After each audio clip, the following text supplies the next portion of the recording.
but we're not. I know, right? I have thought I want to commission somebody. I don't even know if that's the right word to use, to make like a 10-second jingle, like a jam session jingle. I don't know. There, I just branded it right there. Jam session jingle. Those got some guitars behind them, I see. Yeah. Maybe he can create a little. You can't rely on me. I can play other people. You know what? I bet you could get one of those cameos done. Something. Yeah. There you go. What do you want the genre? Rocky? Poppy?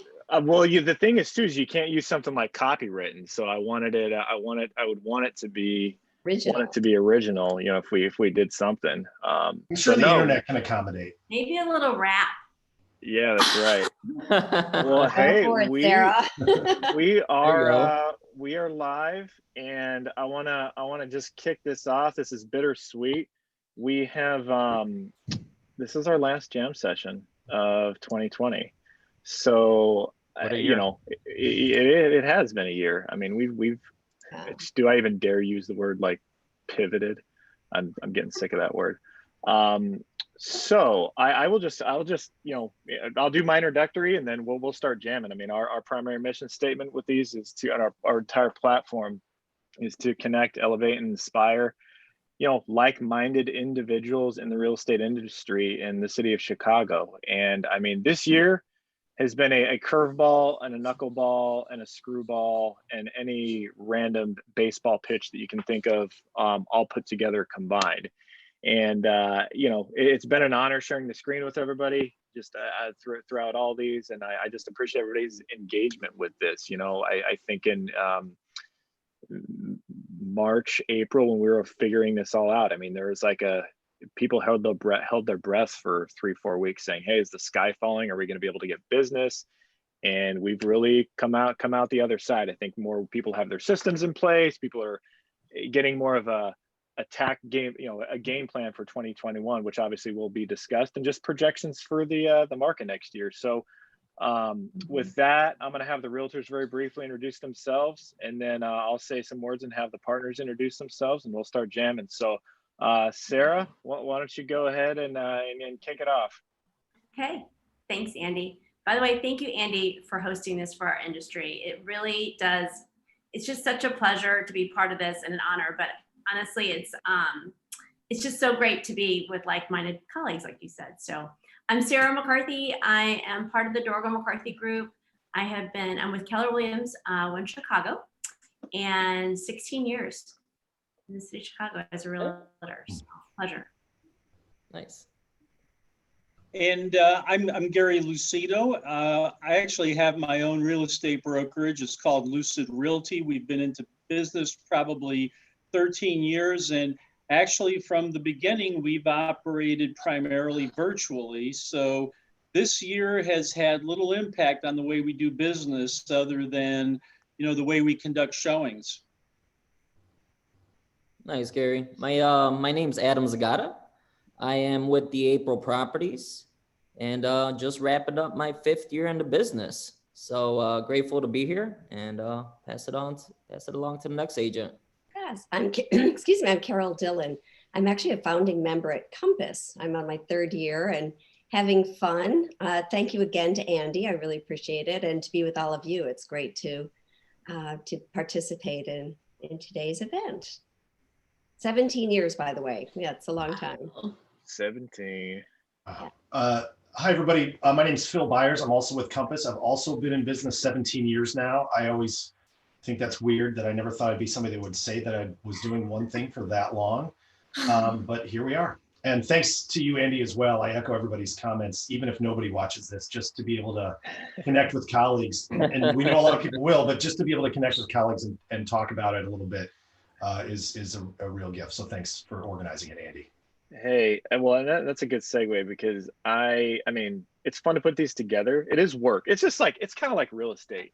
Oh, you sell a house and everything goes smoothly as planned. It is tough to throw a publication together every single month. But I will tell you right now, I mean, look, nothing what I do is possible without our partners. I mean, these are the people who essentially take a risk on me of, you know, partnering with us to support this. And I literally, if you like real producers and what we're all about, I literally, people know I like a lot of dad jokes. I say a lot of sarcastic comments, but I mean, 99% of my life I keep pretty light, but this is the 1% where I'm dead serious. Like, I cannot do what I do without people like Alex, Antonia, and Christine. It is not possible. They're the ones basically who say, hey, here's some resources, be a good steward of them. So they have entrusted me with saying, hey, make something beautiful. And I mean, you know, obviously you're always trying to strive and get better. And I mean, I have the thoughts of thinking, am I doing enough? Am I not? We can't have in-person events.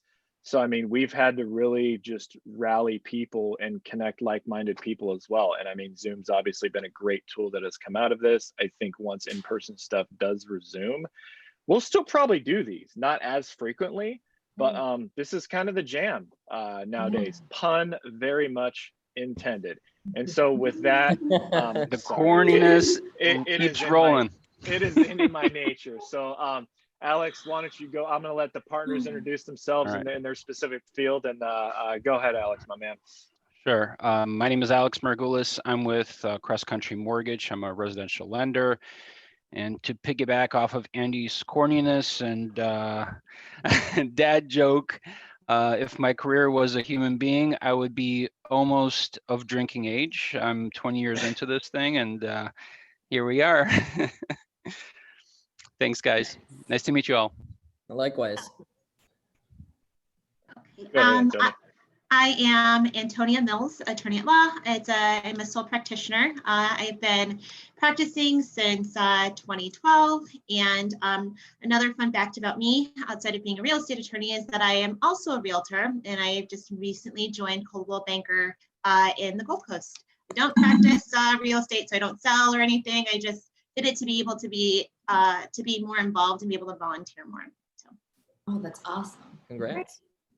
Hi, I'm Christine Matsunaga from Tristan Styling. Thank you so much, Andy, for getting me in on this, and all of you for allowing me to be a part of it. This is amazing. I'm a fashion stylist and a real estate designer. I've been doing it for 22 years. And yeah, it's the one thing that's remained a consistent love in my life outside of my kids, my 4 kids and my husband. So yeah, here we go. My love for my kids is contingent sometimes. So Okay. Speak the truth. It's very conditional. With that, this is the part where I shut up and get out of the way. So, I mean, I want this to be as productive as possible for, I mean, you know, it's like, somebody asked me, are you a realtor? I'm like, I could probably sell a house. And it's, you know, it's like, people can probably cut their own hair. I mean, my analogy is a little different for me. But I'm gonna let the your experts, hair for sure, Andy. Yeah, I'm gonna let the experts just take it away. So I mean, this is your time. I want this to be a productive hour. So I mean, what do you guys want to start? What do you want to start jamming about? I'm going to go to Christine first because you've kind of opened the door on being a real estate stylist. Let's hear what that is. Well, you know, I feel like the fashion and the home kind of go into play. And that kind of started out because I've just always had just a desire for just things to be in place. Angled at 45 degrees, you know, perfection. But then also just discovering how, you know, when things are in place in a certain way, people have a certain confidence. So like with outfits, you have an outfit that's a certain way, you feel good. If your home is comfortable, you feel good, right? So for example, for the home design clients right now, everybody's wanting to go mid-century mod, minimalist, because everything's chaos. And they're like, I need to condo my life and just Marie Kondo and get everything out of here, right? Everybody wants to redesign their spaces. I have clients who are moving away from the city and out to the outskirts on farms and Indiana. And now I'm redesigning their homes. As you guys know, right? They want more space. They want privacy. They want to be by the country club. So it's crazy how people have wanted to now focus on relaxing and opening up their time to just chill rather than trying to fill it with so much back to back. So that's kind of what that's all about. So you're a designer.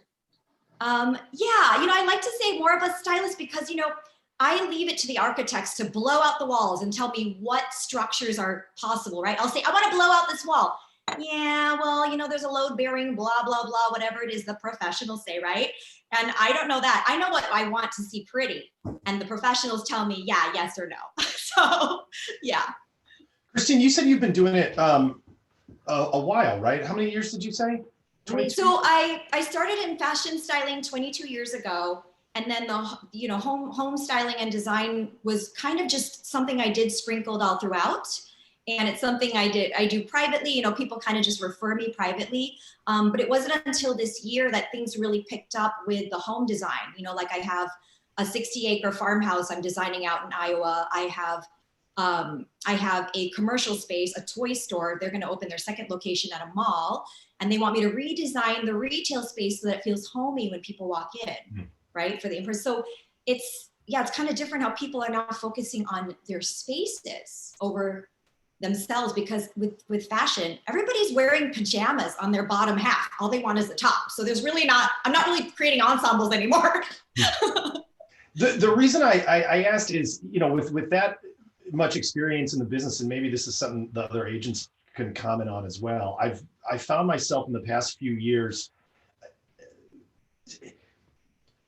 longer ago when I started in my career, I like to say that, 51% of the decision was practical and 49% was emotional. And it feels like it's flipped the other way, where buyers and sellers now expect to walk into perfection. And that is, and I'd be curious to hear what other people have to say. And then I'll put this in context for this year, next year, but it's dramatically changed. I have a client I'm struggling with right now because they don't understand that they're terribly scratched floors turn everybody off the second they walk in.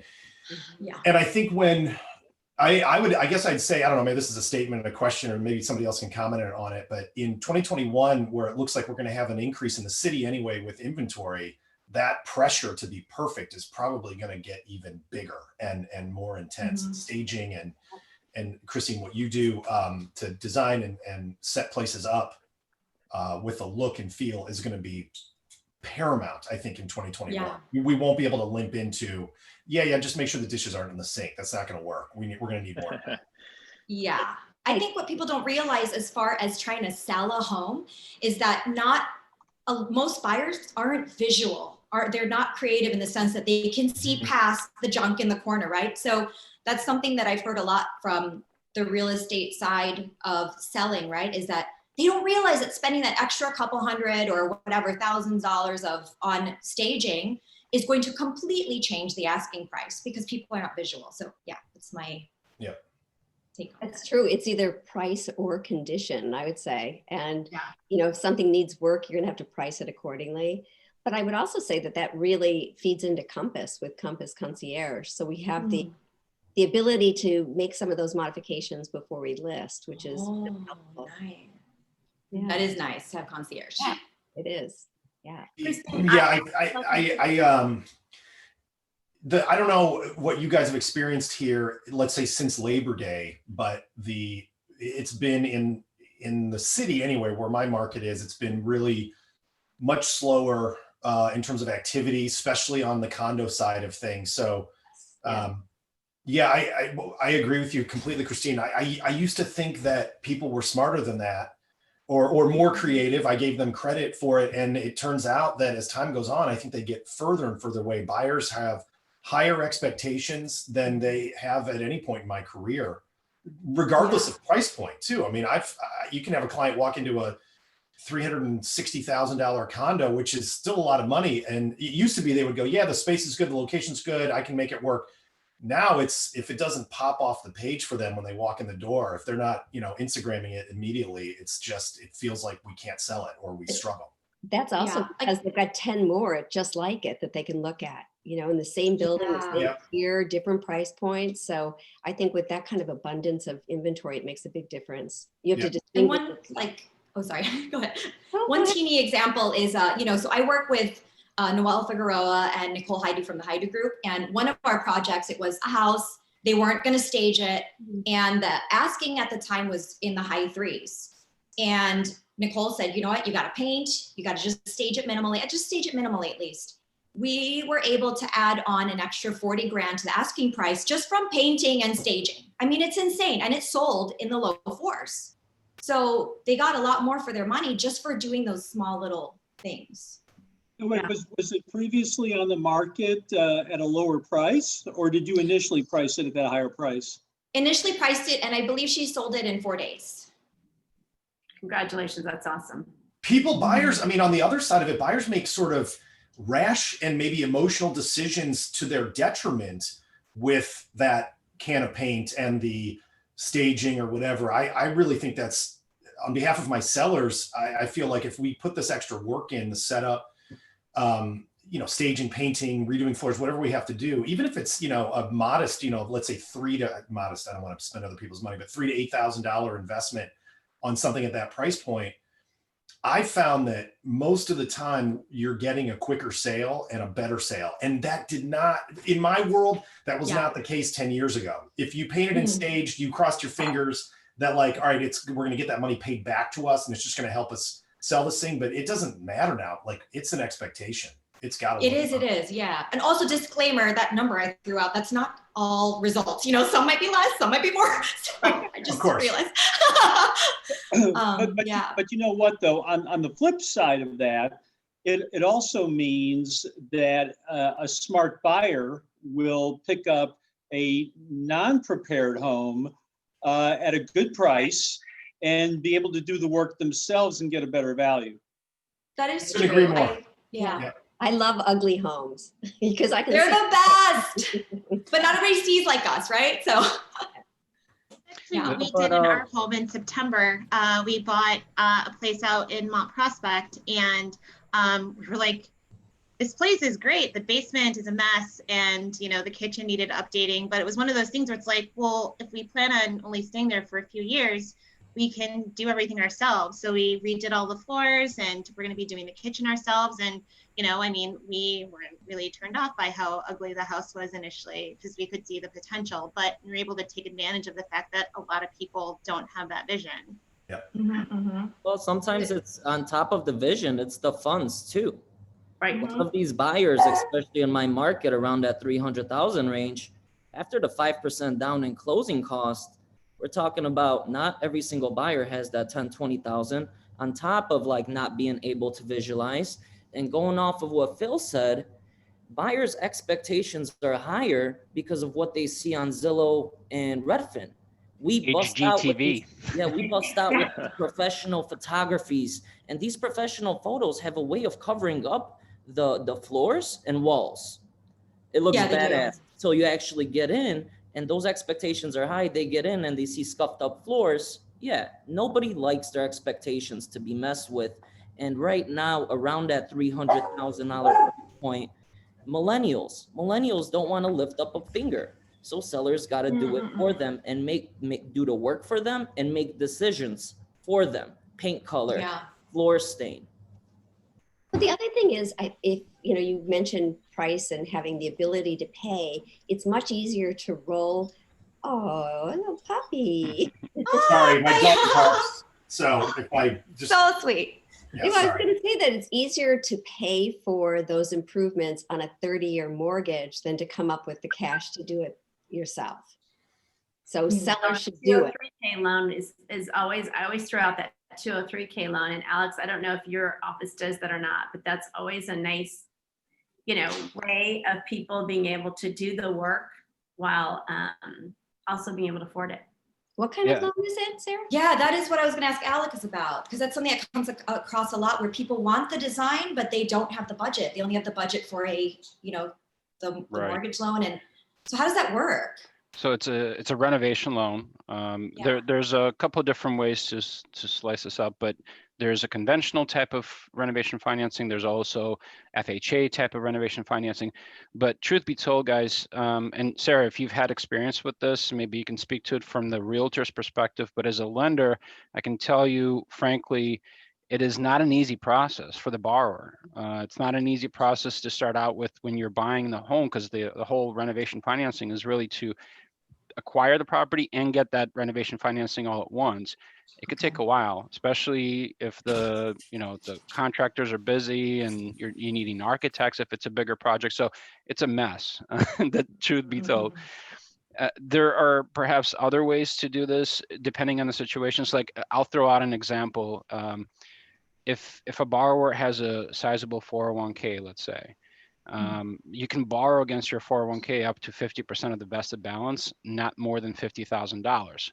So let's say theoretically, someone's got $50,000 available to borrow against their 401k for a purchase transaction. They also have cash for this purchase transaction, but if they want to avoid going through the rigmarole of a 203k loan process where the lender has a lot more,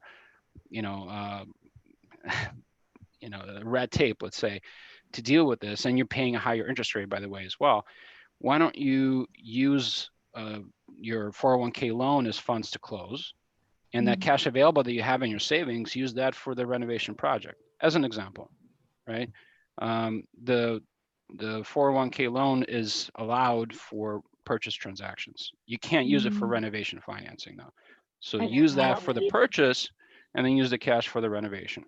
Okay. And then you're in control of the process rather than having the lender be in control of the process if it's a 203k loan. Okay. Right. Christine, I'd love to throw out a question to you. And your business, do you find when you say stylist, do you sometimes take people's existing furnishings and say as realtors, I know enough to be dangerous to be like, okay, we could probably shift things over here, or is that something that you do in your business? Yeah, not everybody has the budget to just empty out the space and full on stage it, So a lot of times I will work with existing if it works, right? Because I can't just say like, yeah, it's going to work. Because then sometimes it's possible that what they have isn't cohesive with what the buyers are going to be looking for. And what I mean by that is a lot of times when you're styling a space, you must neutralize it, right? It's got to be kind of not necessarily a blank canvas, but you want to give them a canvas that has a little bit of something on it. And then that allows them the ability to like flip the switch and go, oh, I would put my X, Y, and Z here. So it's like going gray walls, white walls, something neutral that would allow them to place any color palette that they would want of their personal style there. A lot of people, they style their homes super custom to what they would do, right? So it's basically taking what's neutral in the existing space, clearing out what's too personal or what's too stylish for, a certain type of genre, taste, and then making it so that it's friendly to the buyer so that they can visualize themselves there rather than the person who's living there at the time. Great. Antonia, That's budget friendly. What's going on in any anything on the horizon on the legal side of things that will get simpler, or are we just continuing to add more and more paperwork to closings? There are some lenders who are doing pre-signing of documents. Like I had a closing last week that was scheduled at 3 o'clock, and I was like, oh my gosh, this is gonna be, it was kind of a more difficult transaction, but the client had pre-signed documents, so we were able to fund and close within an hour. So there is some shift and some change that's being done to that, done with that. The real estate market has consistently been pretty strong during the pandemic, and I've been doing all of my closings virtually, so it's been pretty helpful in a sense that where I can only maybe do 3 or 4 closings in one day because I'd have to travel from Oak Lawn to Oak Park to Oak Brook in one day. I'm able to just sit here at my desk and I can do 6 to 7 closings in a day pretty easily. But yeah, the closing process is, still good. Lenders are still, lending pretty consistently. Interest rates are historically low, which is keeping us all pretty busy. So yeah, it's been good. One thing on the legal side, just from an eviction standpoint, is that that's still kind of been up in the air. And, the moratorium in Illinois technically ends, I believe it's January 9th. And so kind of trying to figure out what that means for people who own investment properties, small mom and pops who are,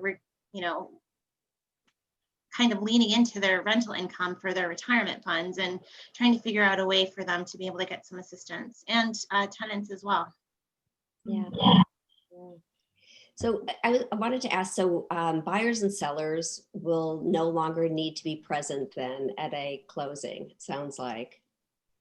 Buyers still need to be present. The mobile notary feature is not really all that beneficial that we've seen for lenders and buyers being able to, kind of sign remotely. I'm still able to go through the loan package with the client remotely. Title companies have been really great about getting attorneys, the documents needed to be able to review everything with the clients, either at the closing table or even in advance for some. But the buyer specifically does need to still attend the closings in person. Okay. They need have a the question for original the agents. signatures, Oh. that's why. No, I was just gonna finish saying to what Yeah. Antonia was saying is that lenders need original signatures. And that's, I don't know if the title company needs it. I certainly know that the lender needs the originals on there.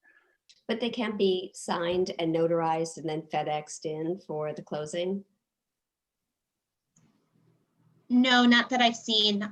Lenders kind of really require that everything, I mean, I guess you could, like if we wanted to make an arrangement to have a client come to me and I can notarize the documents and send them out, but there does need to be some sort of physical interaction that takes place because there needs to be a wet signature from the part of the buyer and then the wet signature from the notary.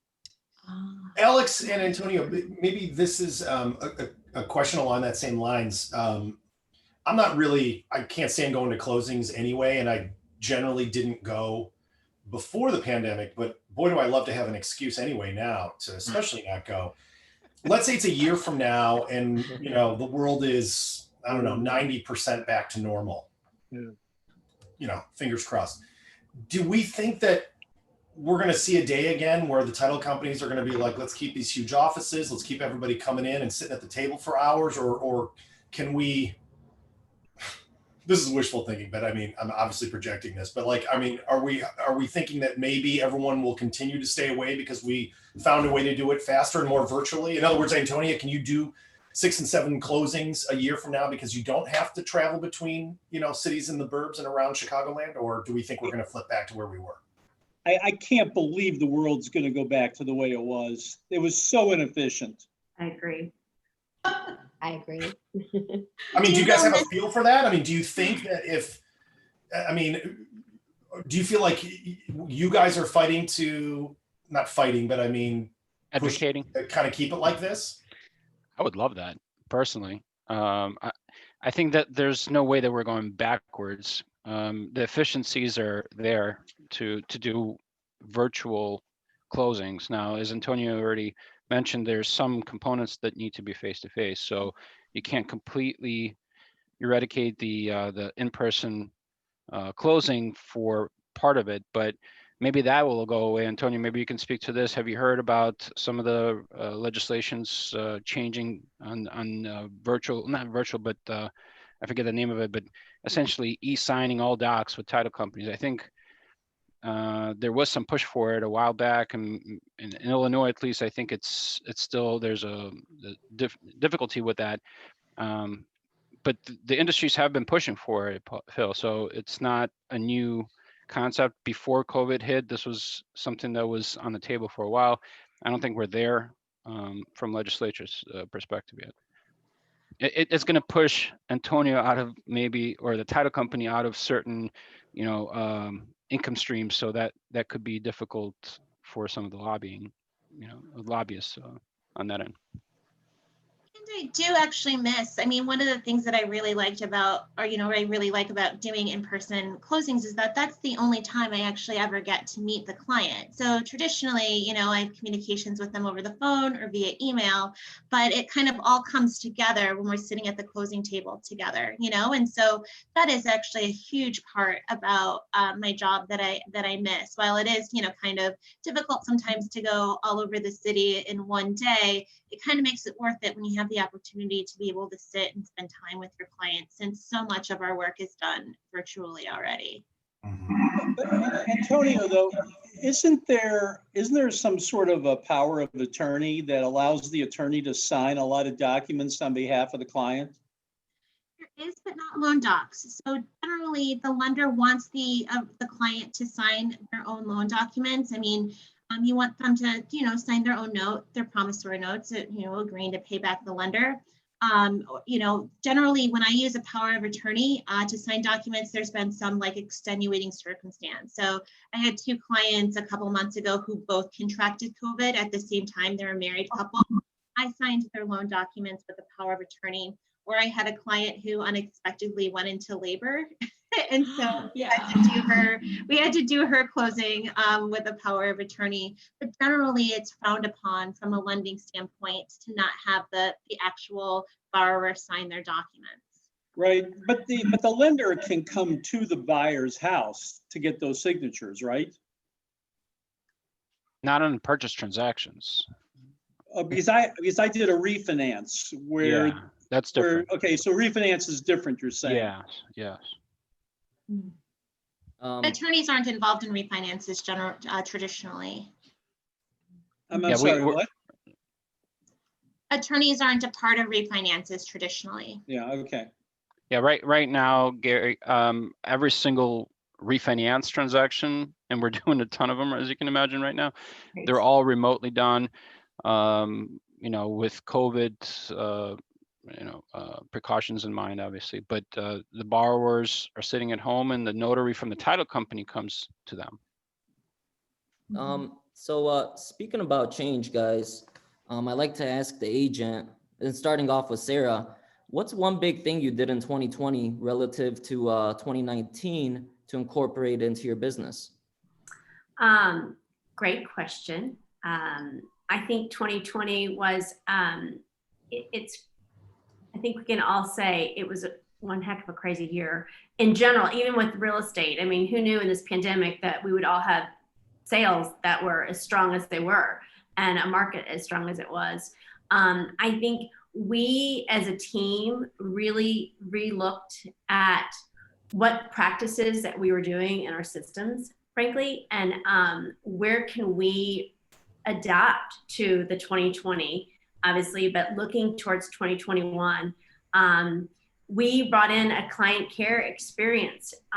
We just hired an individual who's going to be taking on just that higher level of client care experience, because as we all know, I would say for our business, we build it on referrals, and we just felt like that can elevate us because at the end of the day, I think that's what I love to do. It's funny, I really love to be in the industry and being on the front line. So we're just trying to figure out how can we embrace that and just as we continue to grow.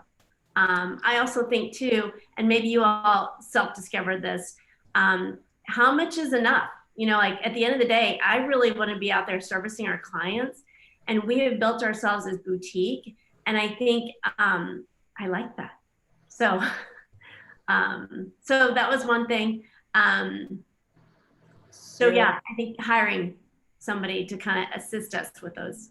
Sarah, so this is the first time I've personally heard of hiring a client services person for better consumer experience, and that's awesome. What are the roles of this person? To maybe, in case other agents want to incorporate this into their business model. Yeah, well, we really like to celebrate people's milestones in their life, not just obviously with their real estate, but we really like to have that relationship and continue it. So we love the birthdays, we love the pet birthdays, we love to celebrate those milestones, weddings, babies. So that's just helping grow with them and staying in touch. So that's going to be one of her roles that she'll be doing. And obviously we all have done the events. I think, Adam, you were saying like, oh yeah, people used to, get together at certain venues, and we still want to be able to do that. And I think we'll be going back to that eventually. So yeah, we right before the pandemic, we did a family movie night. And that was a raving success for all of our young families. But we also do a Thanksgiving pie as a gift for Thanksgiving. Wow. And so this individual will be in charge of that as well, just overseeing. Nice. That's great. Yeah. Awesome. Anybody else that incorporate anything new into 2020? I've spent more time in my CRM than I have ever spent before, like really trying to get things up to date. So I think that's been really helpful to me because there's a lot of time to focus. Mm-hmm. Yeah. No, for sure. And I hear you on that. Like this year, it's just because people are working from home and there's just so much to talk about people's lives and how they're transitioning into, work from home and their kids studying, like going to school from home, where it was like touching base with our clients, more often than other years has been huge, has been great this year. And I think I speak for everybody in this Zoom meeting that I feel like we got to be grateful that our industry has not been negatively impacted. If anything, it's personally my best year yet. So I'm just super grateful that, rates are low and banks are giving out loans and everyone is purchasing and their mom. So I definitely appreciate that. I have clients ask me a lot to that point, Adam, how was 2020 in real estate? And it's funny, the numbers in our market are pretty even to 2019. Prices are pretty even, actually up a little bit. Transactions are almost dead on.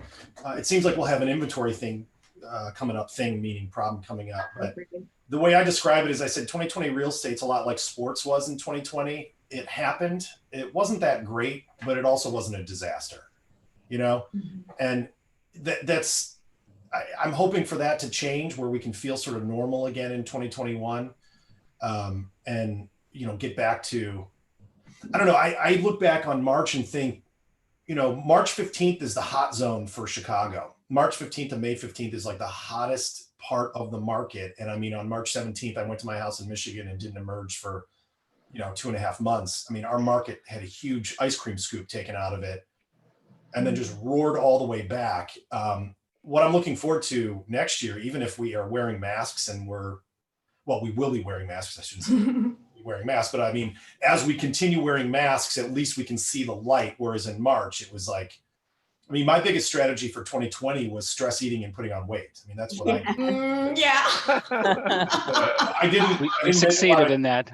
We all I'm did. embarrassed to hear everyone's positive changes. And I have friends that I resent that were like, I got in really good shape during. I was like, please. Oh yeah. No. I gotta go. I don't have time for this.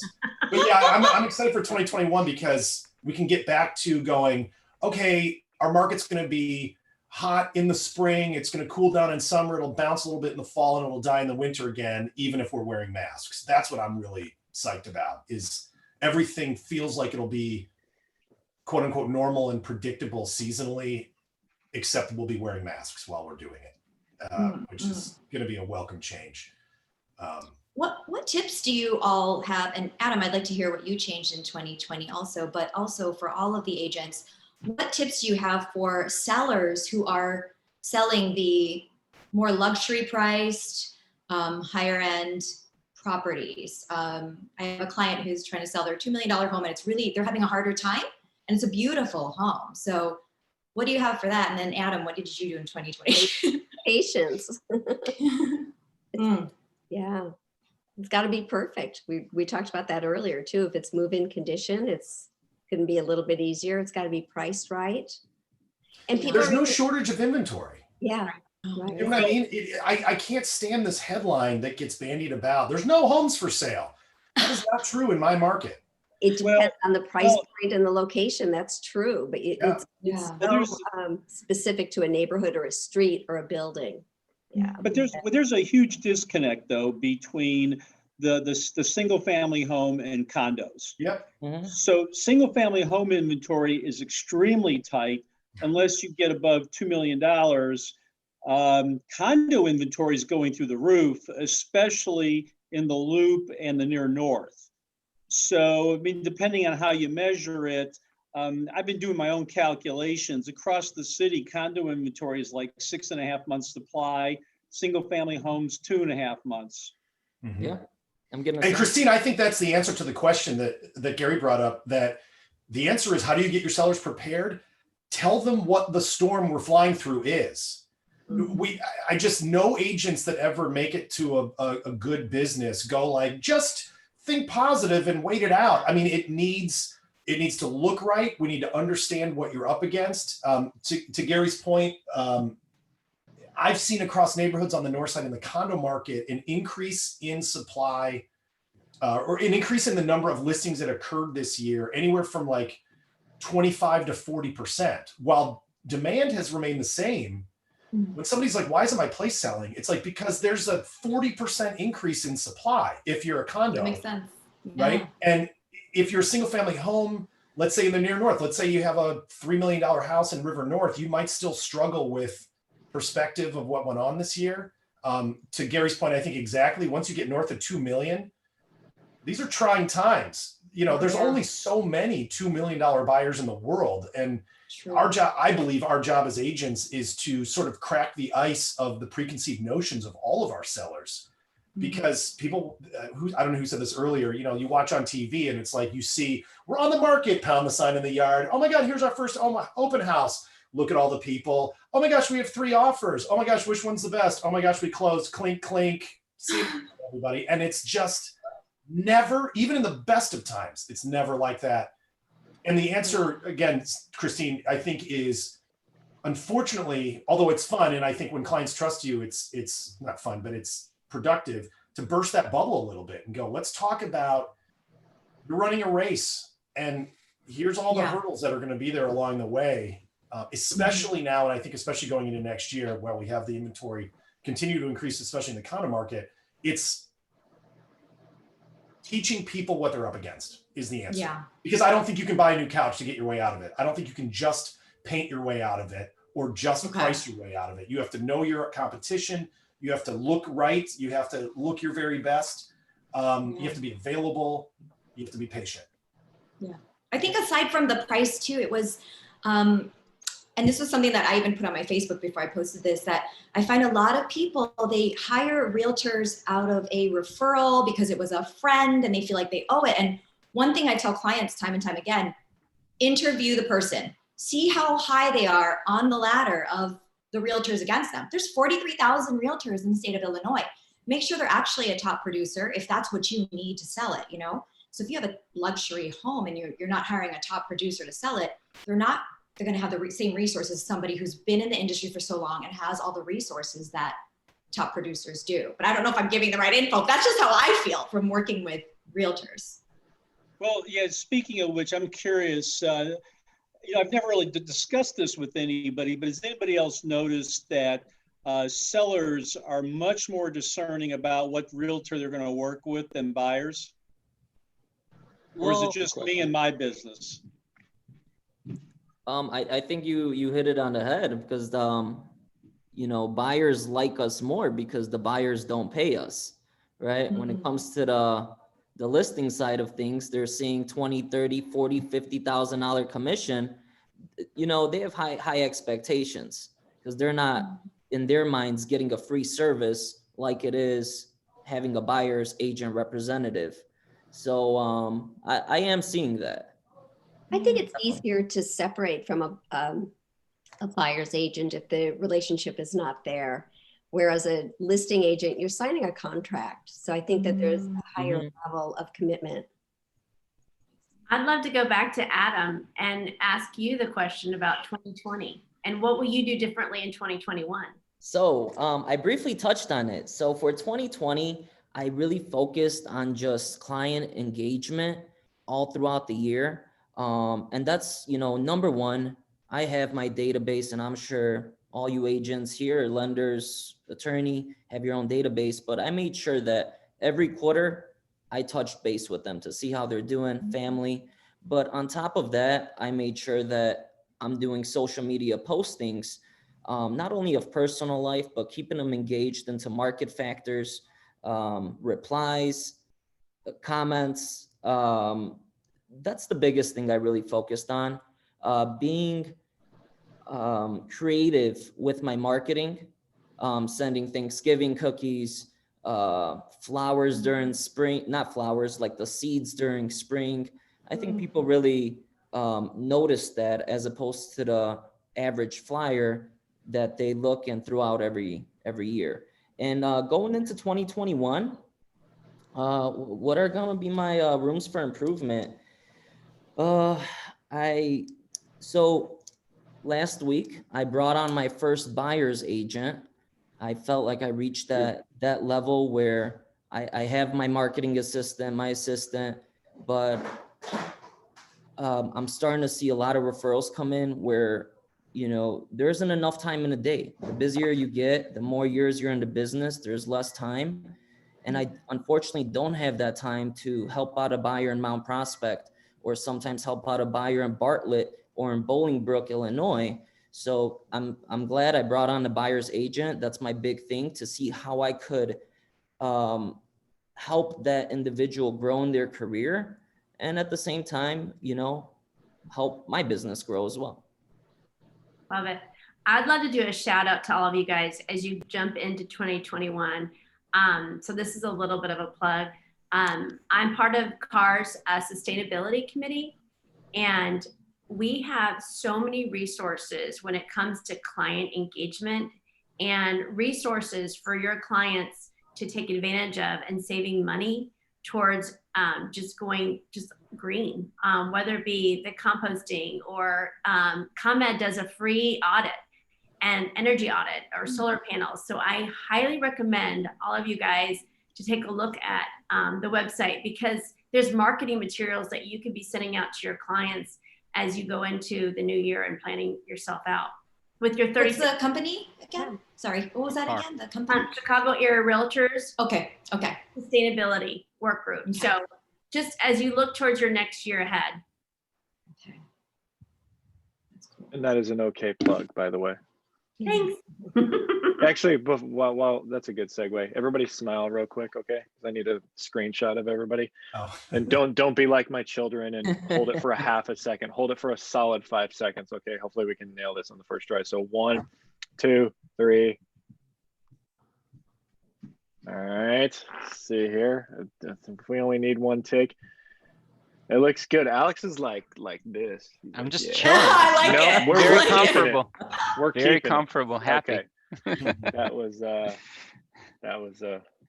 No, that's great, Adam. I think for his you know, you've really, it's funny because Adam has a park bench on Armitage, kind of like by my house. So I feel like we're buddies every time I like drive by it, which you know, we pre-COVID was a lot more, but now, you know, now it's maybe once a week, twice a week. So Yeah, all right. anyway.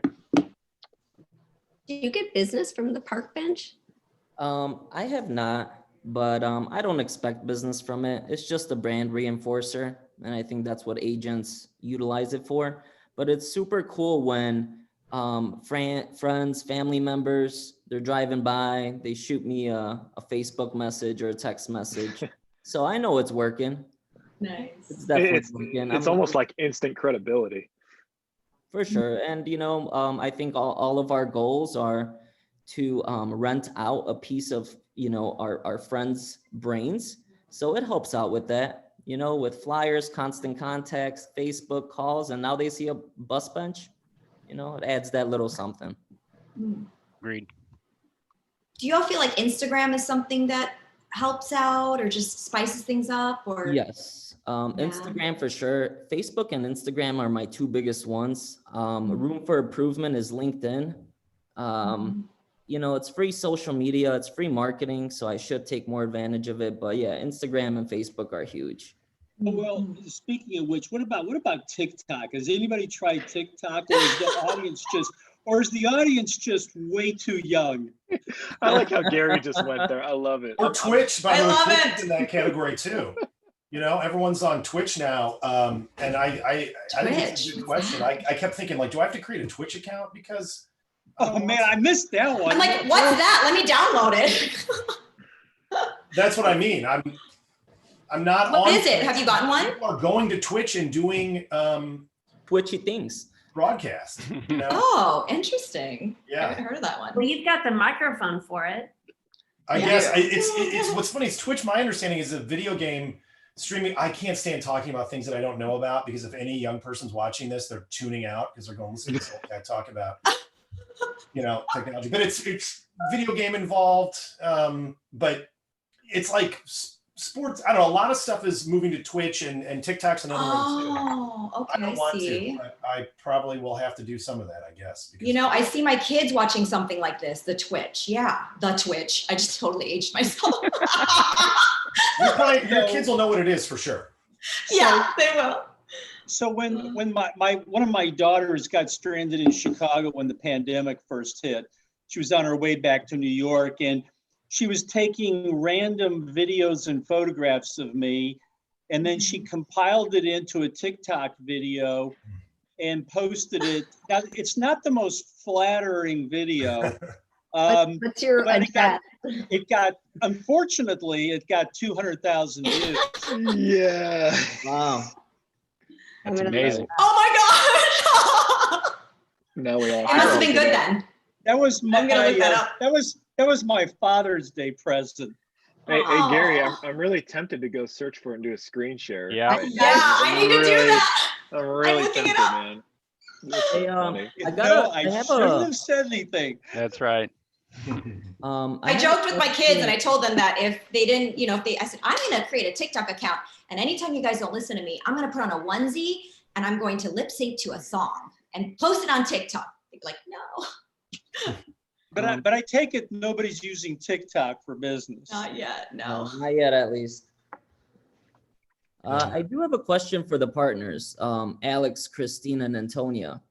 What kind of marketing during the holidays do you do for your clients who I assume are the realtors who refer you business? Do you, send them anything? Anything? Yeah, if you don't mind me going first, I literally just finished out that little project. I decided this year, thanks to my wife's idea, actually, we were going to send out a houseplant, money tree, Okay, nice. Nice. as a kind of a play on, helping you grow in your business in 2021. Most people are spending so much time indoors these days, so adding a little more greenery wouldn't hurt. So I just ordered those online and hoping that it will arrive before the holidays hit.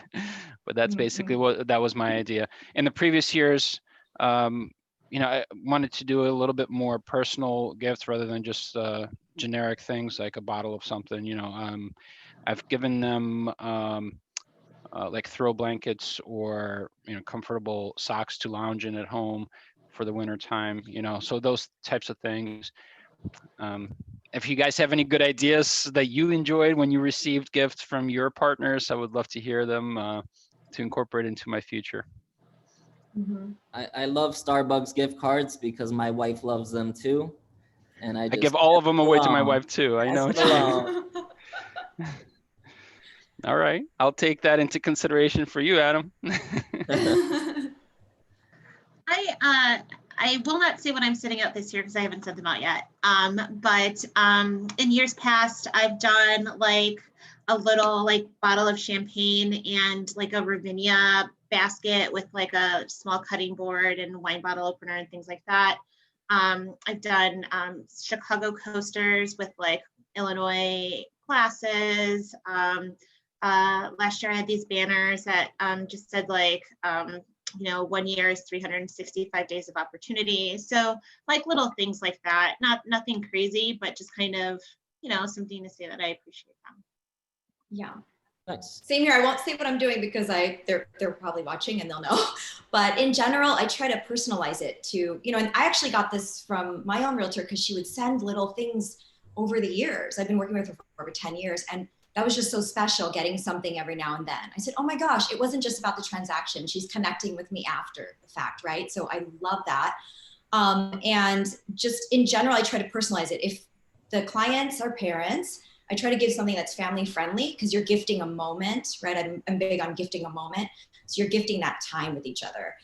If they're a couple without kids, I try to do the same thing, gift a moment. So something that matches the client. If they like to have wine, then you do the wine. If right now, I'll give away a little bit is I'm trying to match it to what's going on right now. Like what are people gonna be doing in the winter? And that's kind of what I'm going with is the winter theme. So Nice. Sugar. yeah. Sugar. Well, I have a question for you, Phil. Phil, if a new agent who's in the middle of licensing asked you, what is the toughest part about your job? What would your reply be? Oh God. I think knowing what to focus on and knowing what to ignore is the big 10,000 foot level answer. I've coached a lot of new agents in official capacity and unofficial capacities, and brand new agents, one of the first things I say to them is you need to immediately start ignoring 90% of what people are telling you. And I don't mean the good advice or like how to build your business, but the meeting, the training, the email, the opportunity, the sales pitch, the thing you can go to. That's for us. You know, everybody on this call have established businesses and clientele over the years. And, you know, we can take an hour on a Friday morning in even March and do this and connect with each other because, you know, it's not going to affect it. But when you're a new agent and if you're spreading yourself too thin, you got to get focused on the important stuff. That's what I would say is the thing is figure out or find somebody that you trust and let them be your person that helps you decide. But if you walk through any given office and start asking what you should be doing, you're going to get 50 different answers and you're going to get really mixed up and it's hard. So I actually, I'll say this. I always tell a story. Marissa Lanzito was in my first office and I always just remember her saying like, you just gotta get out there and talk to people. You just got to get clients. And it scared me. She was so confident or seemed confident and I didn't know what to do. It's just a numbers game, she would say. And I didn't know what that meant. I think, and I didn't, I was so terrified. And I think that as a coach, where I had breakthroughs with people is when I would give them permission to be really scared and not know what the hell was going on. And then just go, all right, let's get up and let's get focused. So that's too long of an answer, but that's my answer. No, appreciate that reply. And we're 2 minutes out. So I think I like that, Adam. Well, we can let's wrap up with advice for a newer-ish agent or somebody you're bringing on board, or we can do we can go down 2 different roads if you haven't chimed in yet and you don't have to, or what you're kind of doing for your sphere, during holiday times. So you want to go the appreciation client route, or you can go the bringing on a new agent route. Those have nothing to do and are not intertwined, but if you can't think of one, I'll give you an alternative. So cool. Appreciation route. Every year, my wife and my dog, we take professional photos. So I like sending a holiday card out every year, and it makes it simple on us too. We don't have to handwrite anything. Here's a photo. I think it's from the heart. People appreciate it. But also for Thanksgiving, this is the 4th year in a row where I buy cookies from a local bakery, package them, postage them, and send it out. And that's always a huge hit. Like, it's gotten to the point where people are waiting for these cookies. We'll do a little holiday exchange, you and I. I'll give you the Starbucks card and you'll give me the cookies. There you go. How about yourself, Caryl? I would say for new agents, it's really about patience. Kind of building a business takes putting in the work, and there are going to be good years and bad years, and it can be measured by the month or the week or the day. Sometimes you've got time on your hands and you don't know what to do. It's like, just whittle away at it and it will all happen. It comes together. Do a good job though, of course. Yeah. Cool. Yeah. One more, maybe 2 more. I'll jump in and say, you know what, I think being very authentic and be yourself in pouring yourself into your people. I think that's why people really like to work with each of you. Yes, you are knowledgeable. Yes, you have the skill set. And yes, you have, a great track record of trust, but be yourself. I think that's really an important piece. You'll enjoy yourself more too, right? And you have to do what you love. Passion is a big part of, I think, what we do. We're in the people business. So if you don't like people, that may be Something you may have to self-discover. And surround yourself with really good mentors. Yeah. Yeah. I always tell new agents, well, the first thing I tell them, in all seriousness, I say, are you sure you want to do this? And what I tell them is that, going through the training, you'll probably learn about half of what you need to know. The other half they don't cover in the training. And then the other thing I tell them is that this business is not just about doing the business, which they think that's pretty straightforward. They think that's all there is to it. I say, no. It's about getting the business. And I don't think a lot of them appreciate how hard that is. I think when people leave the business, it's because they realize that it wasn't signs and flyers. Yeah. It's just not a signs and flyers business. Signs and flyers can be done by a robot. Frankly, I wish it could be. I wish I had a robot, because that is the easiest part of the business. I think that's a good stopping point. And I want to be respectful of everybody's time in case people are heading to like a holiday party with 200 people. I don't know. Maybe somebody. I hope somebody's got to go do something. For those of you who don't know me, this is Facebook Live. Don't take my hospital bed. That was But Gary, I like what you said, Gary. Like, are you sure you want to do this? I think that's great, and it really makes people self-discover. So I'm gonna cut the live feed right now. All right, it's gone. But hey, seriously, guys, Thank you. we appreciate it. Thank you, everyone. Yes. Thank Nice you. to see faces. I'll send out Yes. everybody's email address and all that after, in case you want to connect after. But hey, we're a resource. Please lean on me for anything if I can be of any service. Thanks for wrapping up the year. And you guys all know the drill. If you want to get on another one of these, I think we're actually booked out of these till mid-February, maybe early March. Shuffle the deck, get different agents, different partners on there. Please let me know. We'll get you in the queue for spring of 21. All right. Cool. Andy, thank you. Thanks, so everyone. much. Thank you, everyone. Happy holidays, everybody. Bye. To meet you, everyone. Bye. Everybody. See ya. Yeah. Peace out. Be safe. Stay optimistic. You too. Thank you Bye, so y'all. much. Bye.